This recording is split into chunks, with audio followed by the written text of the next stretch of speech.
persiapan menjelang liga nanti, Cok?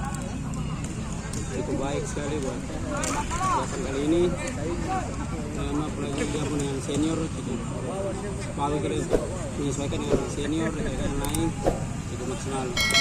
Hari ini baru gabung tapi ternyata cukup puas untuk latihannya. Yance, kembaran Yance, Yakob hari ini tadi malam dia melakukan debut pertama di timnas, itu bagaimana kita lihat? Kalau untuk malam itu tidak nonton karena pulang sih tapi jadi saya tidur aja, tidak nonton lagi jam 9 tidur. Cuma dia yang pesta sampai pesta karena itu mungkin untuk dia mungkin pertama kali juga baru debut pertama di timnas senior. Itu dari pagi ini terus baru hasilnya tadi malam tahu.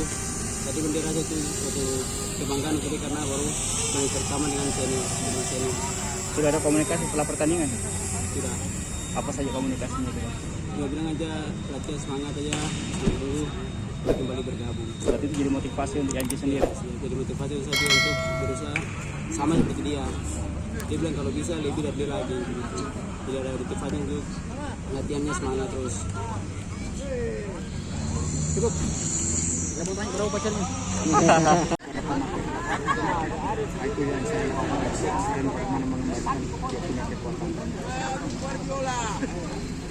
Kalau mungkin sudah strategi sudah ada, Ya strategi pasti nantilah kita lihat, ini kan masih tahap memulihkan dia punya kondisi. Sekarang kita benahi bagaimana dia punya kekuatan, tingkatkan semua fisiknya. Itu. Coach, hari ini kan belum ada penambahan pemain, Coach. Itu bagaimana kita lihat? Ya, sementara kita masih ya batik. Ya, batik yang kemarin trial itu waktu kita main Pora. Nah, itu masih tinggal, kita mau lihat lagi. Silham terus.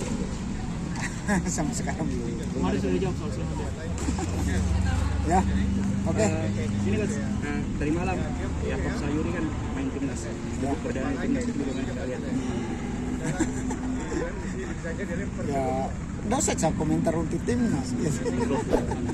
Iya kan, nanti orang merendah. Kau saja pemain pelatih timnas, ya kan ada pelatih. Nah, ya kan pemain, ya mungkin lagi moodnya.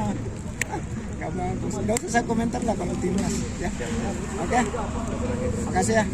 Nanti ketemu lagi. Besok latihan pagi teman-teman jam 8.